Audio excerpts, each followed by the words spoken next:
a veces que lo que se hace en un acto, en una sala como es esta. Si fuéramos la mayor parte de los que estamos aquí jóvenes, seguro que estabais ya con el teléfono móvil mandando algún WhatsApp para aquí y otro WhatsApp para allá.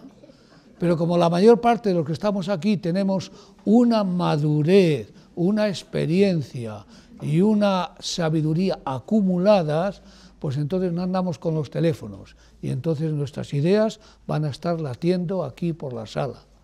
Y al mismo tiempo, yo os insisto en esto, que vais a poderlas después recuperar y decir a los demás, oye, que los religiosos, que tenemos una importancia muy grande, los casi 400 a 500 que estamos en la diócesis, que hay unos que se dedican a obras de educación, otros se educan a obras de asistencia, otros se educan a obras de misiones, hay otros que están en un ambiente contemplativo. Nosotros vamos a hoy, aunque no seamos de educación algunos, aunque pertenezcamos a otros ambientes, aunque haya aquí algunos que se dedican a los hospitales o a residencias, etcétera, hoy el tema central nos vamos de alguna manera a orientar por el ámbito de la educación. Pero os hago caer en la cuenta de que la mayor parte de los que no estamos en ámbitos colegiales o que hemos estado muchos años trabajando en centros escolares, los que no hemos estado en eso, somos también educadores. Porque educa el que está con un enfermo, educa el que está preparando a unos misioneros, o educa el que está en un asilo cuidando a unos huérfanos, o educa el que está en una portería. Lo bonito que tenemos los religiosos es que nunca nos jubilamos, aunque parezca que en cierto momento dejamos el trabajo con júbilo. Y entonces tenemos que darnos cuenta que el religioso hasta unos 15 minutos o tal vez años después de la muerte sigue haciendo una labor.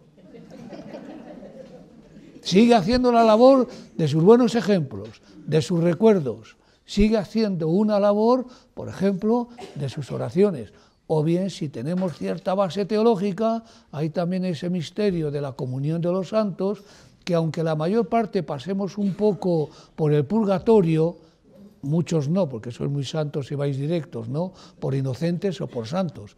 Pero la mayor parte de nosotros tenemos que pensar que no solamente vivimos una vida material cronológica, sino tenemos esa vida espiritual y esa vida trascendente, esa, digamos, posibilidad de con nuestros ejemplos, nuestros recuerdos, nuestros escritos, seguimos viviendo en este mundo que es pasajero si lo miramos desde la eternidad, pero que no es tan pasajero cuando lo miramos desde la temporalidad. Al hacer nosotros hoy el encuentro nos vamos a centrar sobre todo en el tema de la educación. Yo la reflexión que os hago dentro del tema que me han asignado sería la reflexión de como 10 mandamientos que tenemos los educadores. En este momento estamos en un mundo que no sé si estamos en el año 2015. ¿Cómo que dicen más o menos? Pues no estamos en el año 2015. Estamos en el año 2015 porque el Dionisio Lesiguo, un monje de Lyon, al cual el Papa, creo que fue Juan XXII, le encargó que hiciera la fecha en que había nacido Cristo, pues que contara los años, porque no íbamos a ser los cristianos menos que los mahometanos, que lo contaban por la égira, cuando Mahoma hizo el desplazamiento de la Meca a Medina. Y el pobre Dionisio Lesiguo se equivocó. Unos dicen que 4 y otros dicen que 6. Y por lo tanto, los que seáis muy devotos de nuestro Señor, pensad que estamos en el año 2019 o el 2018. Pero los calendarios nos vienen con el 2015. Sigamos con ello, para no alejarnos y no vaya a ser que sospechen de nosotros. Pero Jesús nació por lo menos el 4 antes de la muerte de Herodes.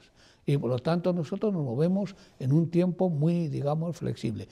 Y eso que estamos aquí, que si estuviéramos en China, y si estuviéramos en un ámbito maometano, y si estuviéramos en un ámbito ortodoxo, los años van cambiando. Nosotros desde el siglo XV en Castilla y León fechamos los documentos por la fecha que tenemos actualmente. Al margen de esto, que no es el tema de nuestra conferencia, lo que sí os quiero recordar es que nosotros los religiosos, los que nos dedicamos a la educación, en los 54 colegios de religiosos que hay en Valladolid y en otros centros, que aunque no son colegios, son centros también de educación de alguna manera, estamos recogiendo una tradición histórica desde hace muchos siglos. No os olvidéis que la Universidad de Valladolid es de la primera, ya en el siglo XIII, la del Valle Olivetti, que de ahí viene de los olivos y por eso es el símbolo, era un tipo de educación que venía de Palencia porque había malas aguas en Palencia. Y por eso vinieron aquí para curarse probablemente de algunas fiebres tifoideas que abundaban. Nosotros estamos sobre un substratum de cultura desde que Valladolid empezó a hacer Valladolid.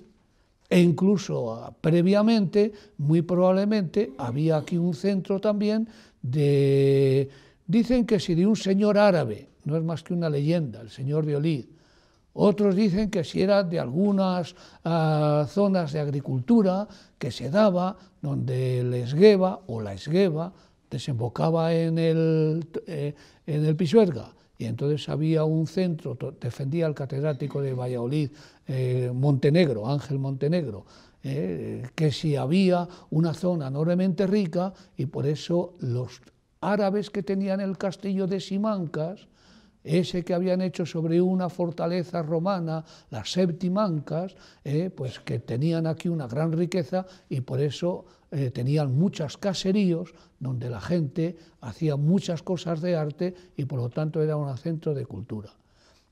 En el mismo lugar en que nosotros estamos ahora, el año 1605, el rey Felipe III concedió, después de Felipe II, a unos religiosos que venían y se dedicaban fundamentalmente al estudio de la universidad y al estudio de los estudiantes, les concedió una iglesia que estaba detrás al lado del colegio, y ahí estuvieron durante 200 años, estuvieron haciendo una labor hasta que cuando vinieron los franceses, en la Revolución Francesa se originó ese movimiento que después daría a Napoleón.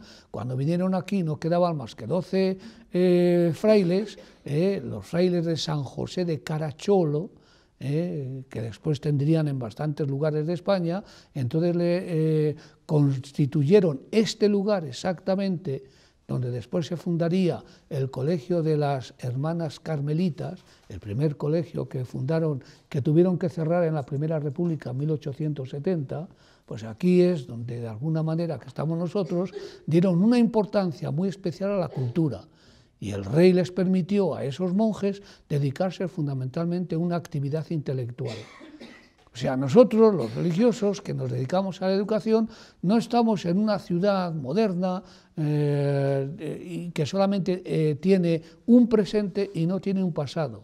Aquí donde estamos nosotros está latiendo una serie de datos históricos, no es mi objetivo ahora de la charla, pero sería para que pensemos un poco el valor que van a tener las ideas, no solamente las que quedan en los libros, sino las que de alguna manera nosotros estamos extendiendo, no solamente con nuestras, digamos, actividades de enseñar a leer y a escribir, sino sobre todo, con las formas de enseñar a vivir.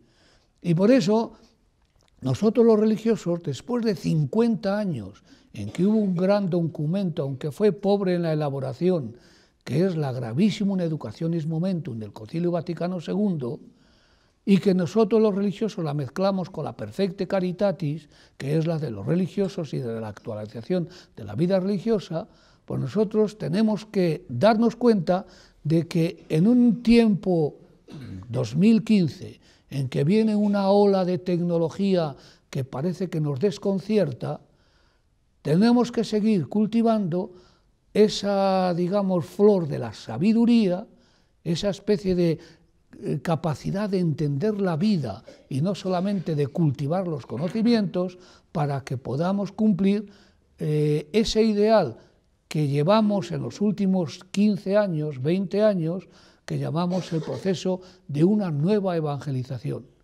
¿Y esto por qué? Porque a nosotros nos ha tocado, y nos va a tocar después durante unos cuantos años, nos va a tocar vivir unas transformaciones de las pocas veces que ha habido en la historia una transformación radical. Hubo una transformación tremenda cuando vinieron las hordas bárbaras, esos que no eran tan bárbaros. Los primeros eran muy bárbaros, bárbaros destructores. Atila, los vándalos, los suevos, los alanos, y después vinieron los bárbaros constructivos. Los visigodos, nosotros en la península, los ostrogodos, Italia, los francos, Francia, los germanos y los últimos, los vikingos y los sajones. Las 5 Europas que hoy existen, 5 modos de entender la vida, entre un alemán, un francés, un inglés, un latino, español y un italiano, las 5 culturas. El momento ese cambiaron totalmente las estructuras. Llegaron ahora a la Baja Edad Media, la edad más cercana a nosotros, y entonces vino la gran revolución segunda, que fue todas las ideas cuando Europa empezaron las guerras religiosas por motivo de la revolución protestante y el entendimiento totalmente de unas nuevas formas de vida. Ese personalismo del humanismo, la segunda gran revolución. La tercera fuerte revolución fue en el siglo XIX. El año 1814 perdió la última de las batallas en Waterloo y después en Leipzig Napoleón, y después vino de nuevo una Europa que se iba a construir mediante una industrialización y por lo tanto una nueva, digamos, modo de entender la vida. Se terminó la época rural y empieza la época fundamentalmente urbana. Y esa revolución industrial, la tercera gran revolución, pues llega a un momento en que en el siglo XX queda totalmente alterada por las grandes guerras mundiales. La que llamamos primera, que de hecho fue la segunda, porque la primera fue la franco-prusiana, 3 millones de muertos. La primera, 1914-1919, 8 millones de muertos. La tercera, 39 a 1945, 30 millones de muertos. Ahora están diciendo que si es la cuarta guerra, no seamos muy pesimistas, entre estos integristas que hay ahora y los movimientos maometanos, no hay que dejarse llevar por una sola noticia que nos sale en el periódico. Pero sí que hay que dejarse llevar porque desde hace 15, 20 años estamos asistiendo a la comunicación, el mundo se ha hecho pequeño. Diariamente hay 500 millones de mensajes que están flotando, están de alguna manera circulando por todo el mundo. Son millones y millones de ordenadores los que están intercomunicados por eso que llamamos Internet. Y eso de Internet no es más que la floración de la otra gran tecnología, que es la informática. Los que de aquí domináis mucho la tecnología, que sois la mayor parte porque algún telefonillo por ahí, aunque no sea de la última generación, sí que tenéis, sabéis que una cosa es la internética, otra la cibernética y otra la informática. La informática es la información tecnificada para todo el mundo. La internética es un invento militar, nudo, una internet para podernos comunicar, y prácticamente todo el mundo queda en este momento conectado por una red misteriosa, VVV, es decir, una tela de araña mundial que de alguna manera nos permite comunicarnos y recibir. Y la tercera cosa es la cibernética, kibernos, todo lo que son mecánicos, instrumentos operativos que de alguna manera desde el hogar hasta el microondas, hasta el ascensor que te dice en qué piso estás, hasta la portería que antes de abrir te permite saber quién está llamando, etcétera, todo lo que son los mecánicos. Y para los niños, todas las máquinas y todo lo demás. Tenemos una oleada de tecnología que los técnicos vienen a decir ya vivimos otro mundo, el mundo fluctuante de la onda. Si nosotros supiéramos en este momento cuántas ondas nos están invadiendo nuestro cerebro aquí en esta sala, hasta los que nos dedicamos a la educación tenemos que tener en cuenta de que los chicos ya no copian como antes. Antes se cogían una chuleta, eso ya está pasado. Ahora la chica se pone un pendiente aquí y hay un bolígrafo que tiene un micrófono y le llama a su novio y además de decirle James, I love you, además de decirle eso, le dice, ha tocado esta pregunta. Fijaros bien que en algunas universidades tienen que crear un campo electromagnético para proteger que haya las comunicaciones con el exterior, porque si las comunicaciones surgen... Claro, y eso hace que muchos de los que estamos aquí nos preguntemos, pero cuando yo era niño no había nada de eso. ¿Qué había? Pues unas vacas.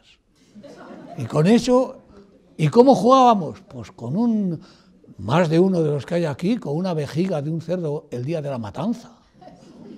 Y resulta que ahora, pero claro, esto tiene también sus problemas para un educador.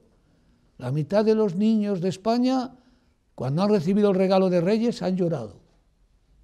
En vez de decir, ¡ay, qué alegría! Los Reyes me han traído esto. ¿Y por qué han llorado? Porque no quería yo eso. Pues, ¿qué querías? Lo que sale en la tele, eso.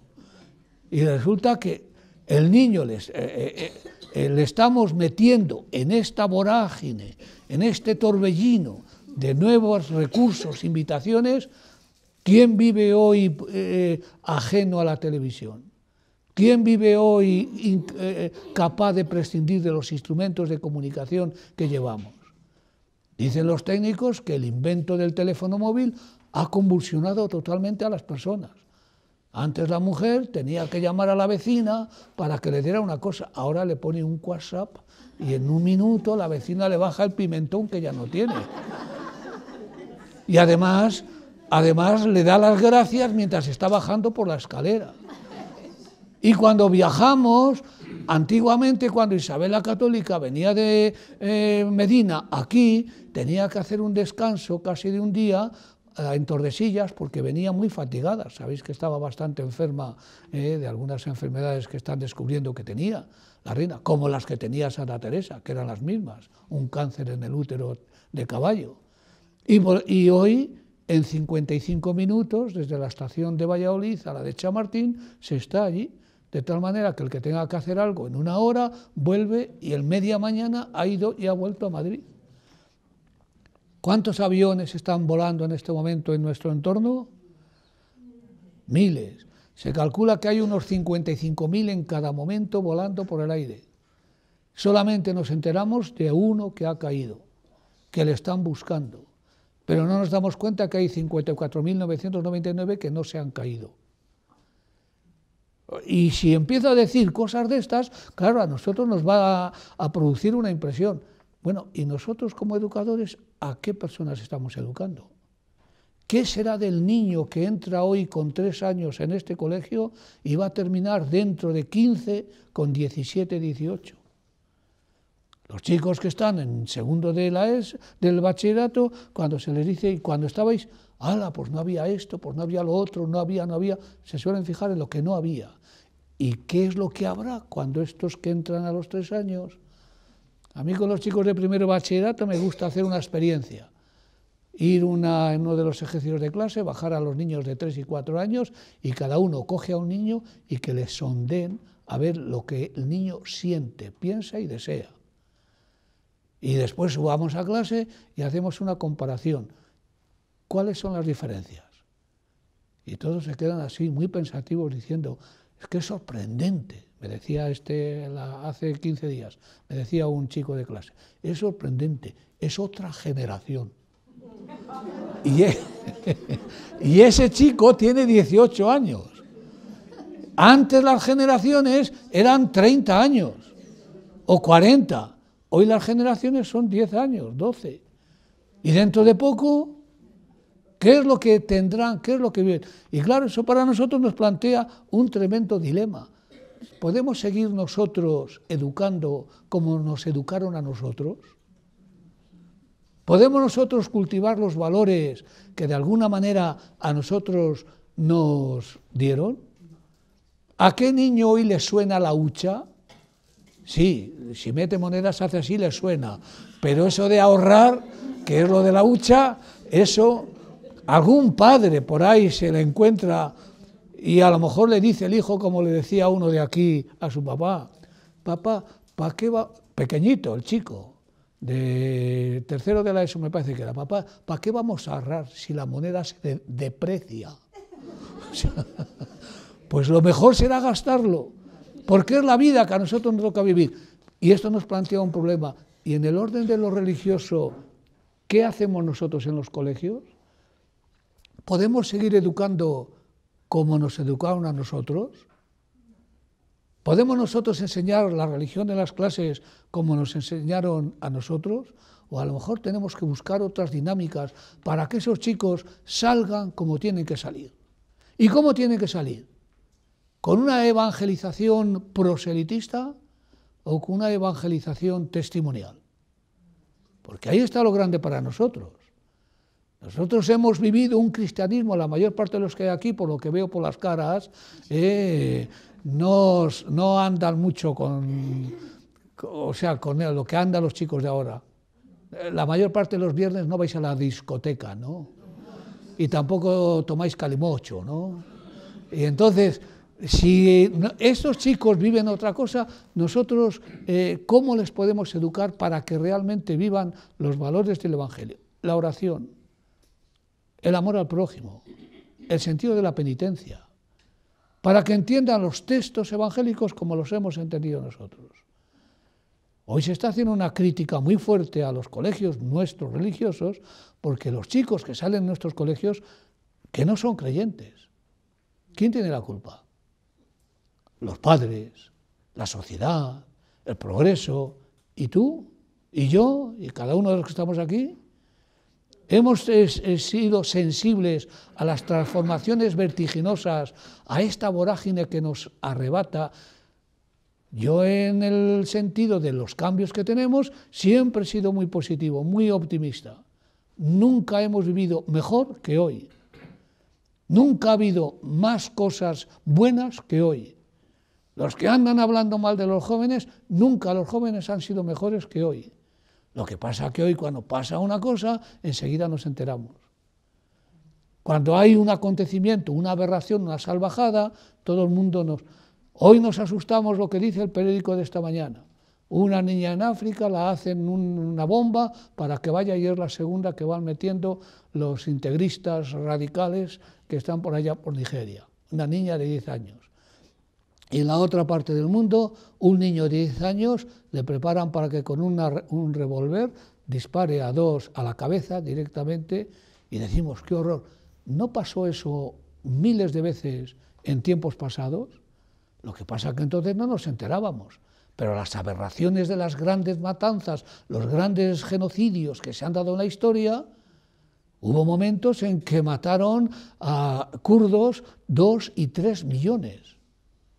Como entonces no había internet, ni había la noticia, ni había el periodismo de denuncia que hoy tenemos, pues no nos enterábamos. Hoy enseguida lo que pasa en un lugar del mundo, a la hora se sabe en otro lugar del mundo. Qué bien los van descubriendo muchas veces las fuerzas del mal, que lo aprovechan porque son más listos que nosotros. Entonces, ¿cuál es la función nuestra de hoy? Evangelizar no con otro mensaje, sino con otro lenguaje. Porque el mundo que nos ha tocado a nosotros vivir tiene una serie de recursos impresionantes, positivos. Que yo pueda llevar una nota aquí en el pecho cuando tengo un infarto y que el médico en cualquier momento me llame por teléfono móvil que llevo en el bolso, señor, venga usted a dar una vuelta por aquí, que estamos recibiendo mensajes de que conviene que lleve yo realmente el médico metido en el bolso de la camisa que suelo llevar aquí. ¿No es eso una ventaja?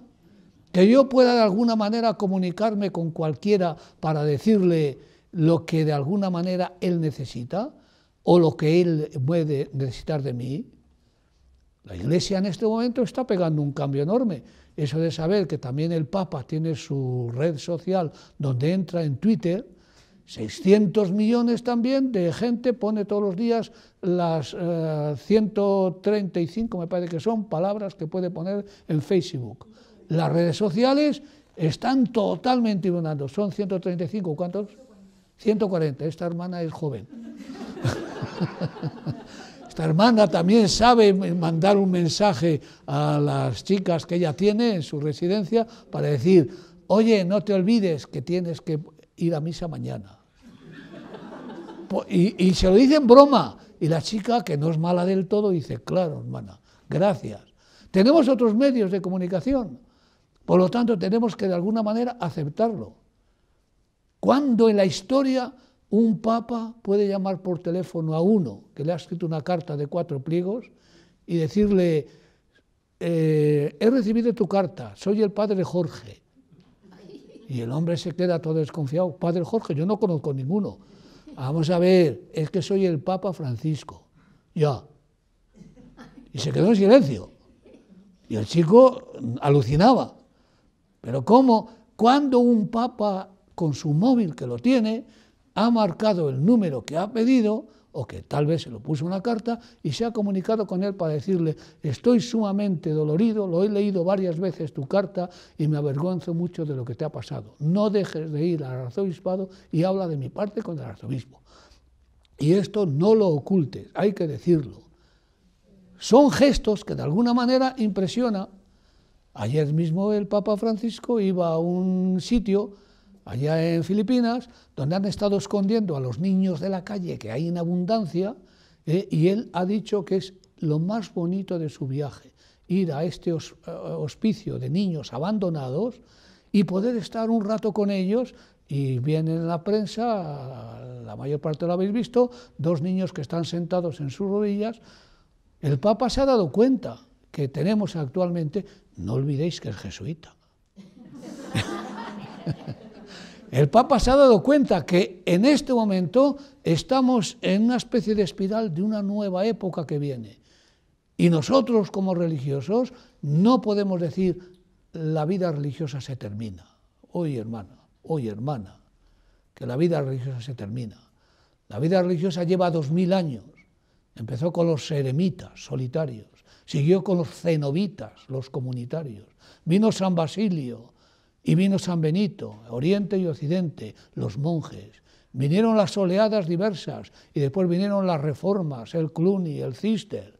Y vinieron en el siglo XII, cuando ya no había campos para cultivar los monjes, iban a las ciudades y vinieron los conventos, los lugares recogidos, los dominicos, los franciscanos, los agustinos. Y después vinieron las comunidades sacerdotales y laicales, siglo XV, XVII. Y después vinieron las sociedades más activas, sobre todo en el XIX, en la Restauración, que casi todas se llamaban del Sagrado Corazón, en el siglo XIX. ¿Cuántos institutos de educación hay en este momento en el mundo actuando? Yo tengo en una lista 2000.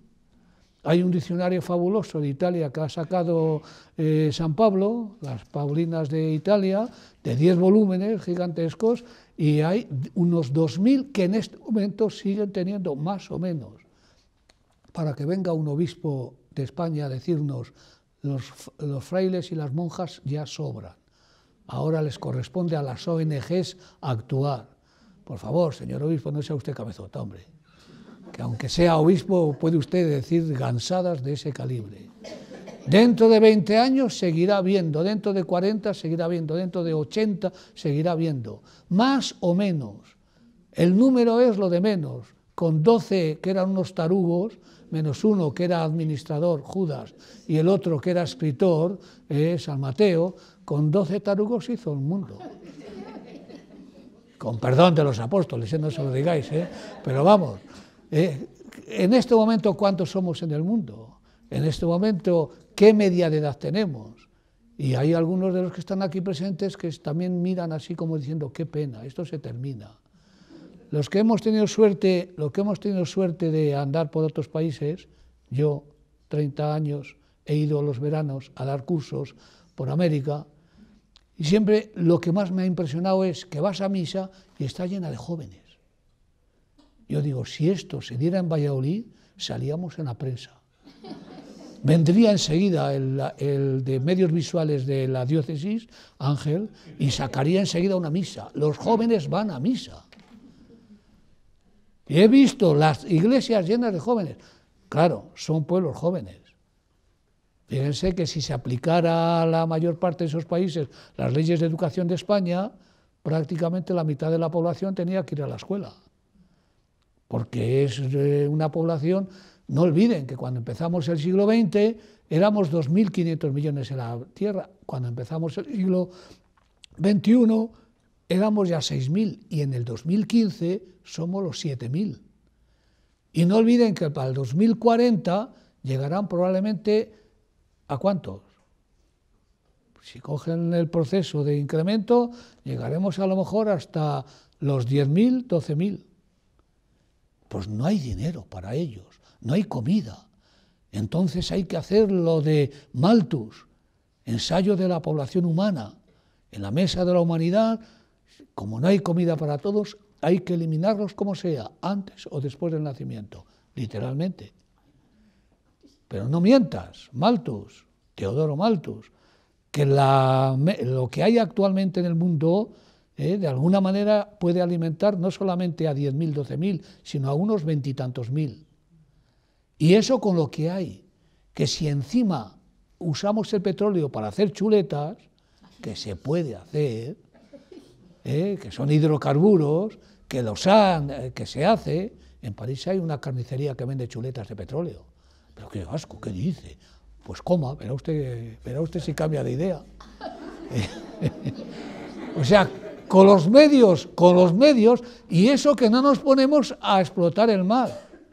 Que si explotáramos el mar, no olvidéis que las 4/5 partes de la Tierra está llena de agua. Y eso, de ahí vino la vida, y de ahí puede venir la salvación. Bien, esto que digo no es más que datos para decir, el mundo tiene una maravillosa perspectiva y tiene unas gigantescas posibilidades. Lo único que falta es que los que estamos en este momento viviendo seamos capaces de descubrir nuevos caminos. Y ahí es donde está la labor de los educadores. Primero, siembra alegría y confianza.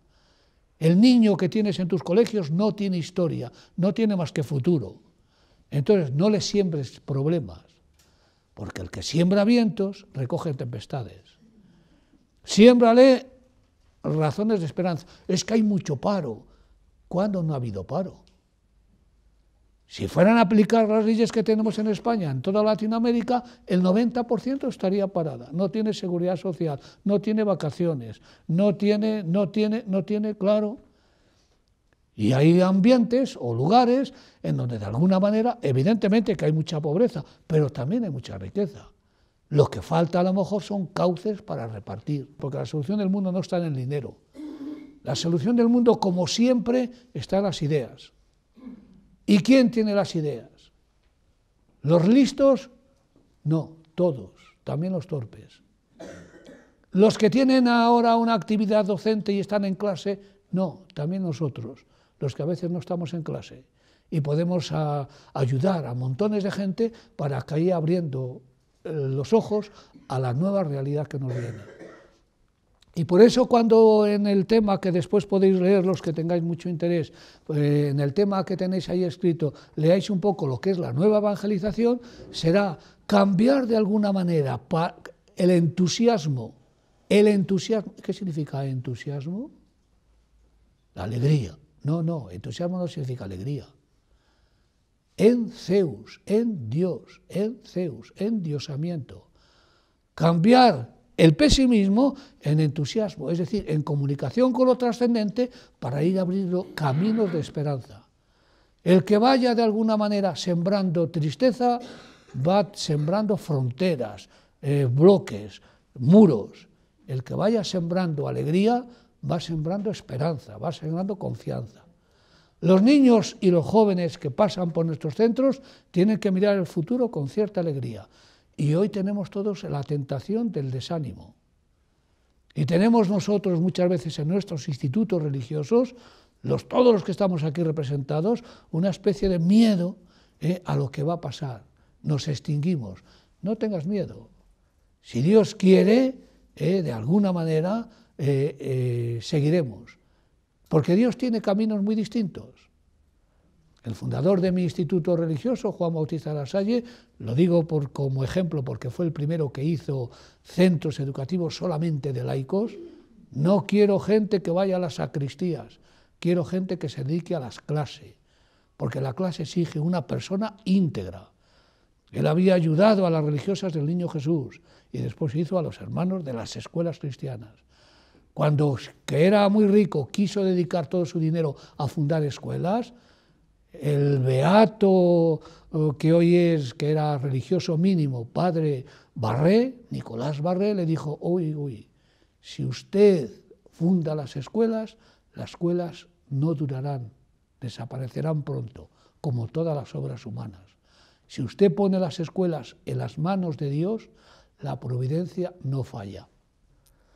Un día leyendo a San José de Cotolengo encontré la misma cosa cuando el rey de Italia se admiró de la ciudad de los niños que había hecho y de los pobres y le ofreció: esto tiene que entrar en el Estado y el Estado tendrá su dinero para esto, mi reino. Y le dijo San José de Cotolengo: Majestad, usted es la providencia en pequeño y me gusta que me dé algo, pero si yo me fío de usted, esto no va. Yo me fío con la providencia en mayúscula. Juan Bautista de la Salle, cuando promete que las escuelas durarán para siempre, han pasado 350 años y siguen. Y dentro de 350, si yo estoy aquí, que a lo mejor ya no estoy, les aseguro que veré las escuelas. Y si no las veo desde aquí, las veré desde allá. Porque habrá helicópteros celestiales con los cuales vendremos nosotros. Lo importante es que veamos un poco la realidad, que es Dios el que actúa. El que de vosotros tenga alguna tentación de pesimismo, alguna tentación de depresión, sobre todo si mira a su instituto, ¡ay, que se terminan las monjas! No tengan miedo, que las monjas no se terminan. A lo mejor alguna institución puede ir desapareciendo, variando, pero no tengan miedo. El que tenga alguna tentación, por favor, coja la obra de San Agustín, La ciudad de Dios.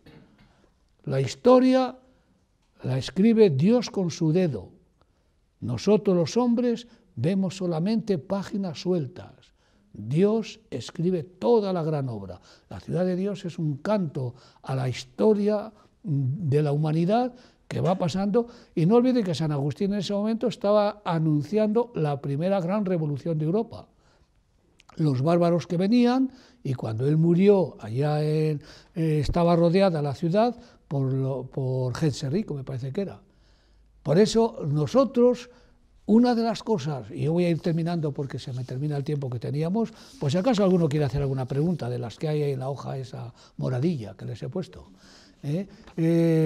Fundamentalmente, la idea que yo quisiera que quedara aquí en la sala es que cada uno de los que estamos aquí, en nuestra familia religiosa, tenemos siempre una palabra que sembrar.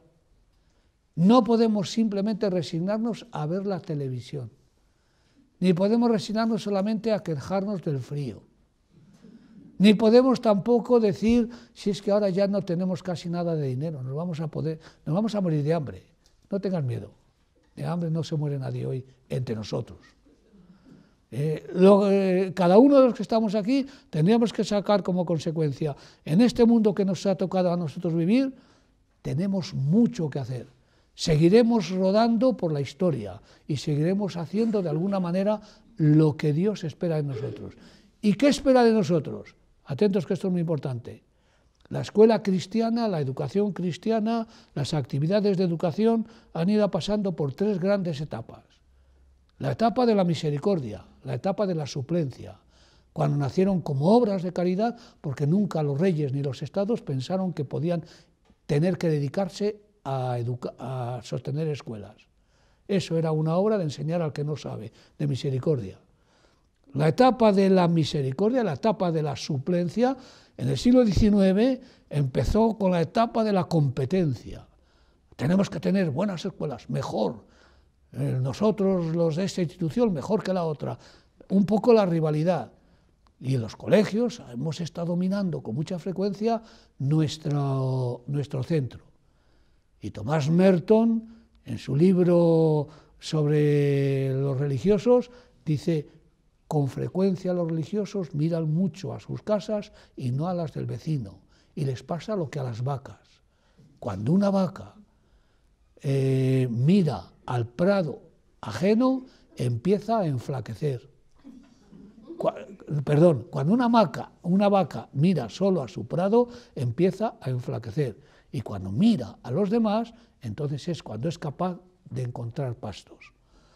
La etapa de la competencia nos ha hecho polvo, hasta el Concilio Vaticano. Hasta el Concilio Vaticano II, a mitad del siglo pasado, 1963 a 1965, recuerden, el concilio vino a decir: lo importante es que las obras de la Iglesia sean testigos. Nosotros tenemos que anunciar mediante el testimonio, no mediante los otros recursos. La educación cristiana se va fundamentalmente en el testimonio, y por eso empieza una nueva etapa, que es nosotros la que seguimos avanzando, la etapa de la presencia. El hecho de estar, la Iglesia quiere estar en todas las partes. ¿Para qué? Para persuadir y convencer. La fe no se persuade ni se convence. La fe es un don de Dios que se recibe si se merece. Y se merece si se es humilde y si se es generoso. El mensaje cristiano no tiene más que un mandamiento: amaos los unos a los otros, en esos conocerán que sois mis discípulos. Y por eso en esta etapa de presencia es cuando, de alguna manera, como estamos ahora aquí en la sala, estamos tratando de relacionarnos y de decir: todos los colegios son buenos, todas las obras son buenas, todas las congregaciones son necesarias, nadie sobra en la Iglesia. Es la idea que hay detrás de la evangelización nueva. Por favor, dejen de irse a misiones solamente a convencer, a luchar. Ha terminado la época de la lucha. Y ha empezado lo que tiene que ser el mensaje cristiano: ir por todo el mundo, a anunciar la buena noticia, euangelo, buena noticia, evangelio, y bautizarles, limpiarles, bañarles, bautizarles, en el nombre del Padre, del Hijo y del Espíritu. Y no forcéis a nadie, el que quiera que crea, y el que no crea, la traducción es un poco violenta, se condenará. No, la palabra griega emplea no condenar, sino se alejará. O sea, no cumplirá con la esperanza que en él se pone. Y por eso yo os invito a todos, y termino, que ya termino, ya me voy. Por eso yo os invito a todos, en la medida en que cada uno en su colegio pueda poner un granito de esperanza, de confianza, de optimismo, de fe, está haciendo una labor irrepetible, una labor que no puede hacer otro, porque lo que no hagas tú queda en vacío. Pero si yo ya no pinto nada, pero si en casa estoy, pues o sea, si es que estoy arrinconado, desde los rincones puedes hacer maravillas. Pregúnteselo a la fundadora de las esclavas, la Santa María Rafaela. De fundadora no tuvo más que el comienzo, después la metieron debajo de una escalera y allí estuvo toda su vida. Y sin embargo, ella siempre tuvo la conciencia de que Dios inspiraba a través de sus oraciones a todas las que estaban en su entorno. Lean esa vida, que es sumamente apasionante, casi interesante. Como la mayor parte de los fundadores nuestros, tuvieron realmente el sentido del carisma, de la providencia que les había elegido para una obra de trascendencia. Y esa obra de trascendencia no termina con su muerte. La mayor parte de nuestros fundadores sigue latiendo en nuestra mente, en nuestra conciencia.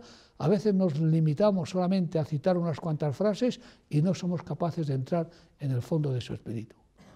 Si esto lo hacemos así, los que tenemos el carisma de la educación, y atentos para cuando vengáis los sanitarios, con la enfermedad, cuando vengáis, si es que hacéis también alguna cosa con los misioneros, acordaos de los colores que hay que elegir.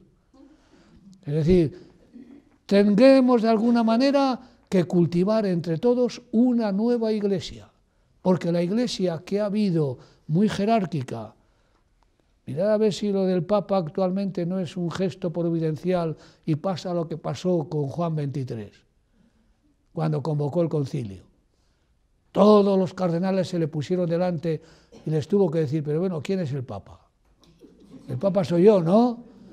Pero Santidad, ¿sabe usted lo que es un concilio? Pero ¿sabe usted?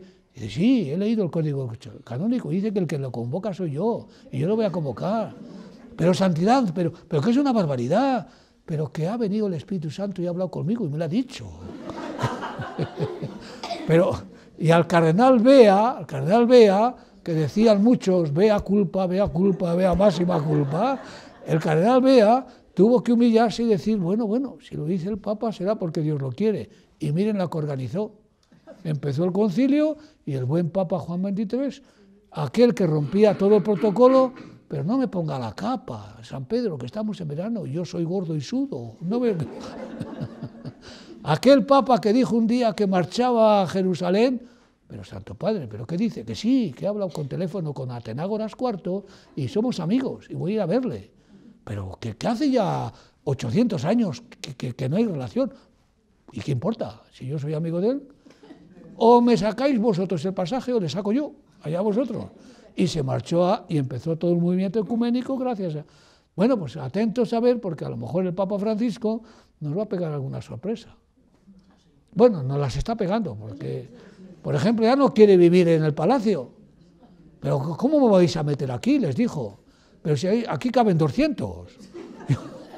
Yo me quedo en Santa Marta. Pero ese cochazo, ¿pero cómo voy a salir yo con él con ese cochazo? No os olvidéis que es jesuita.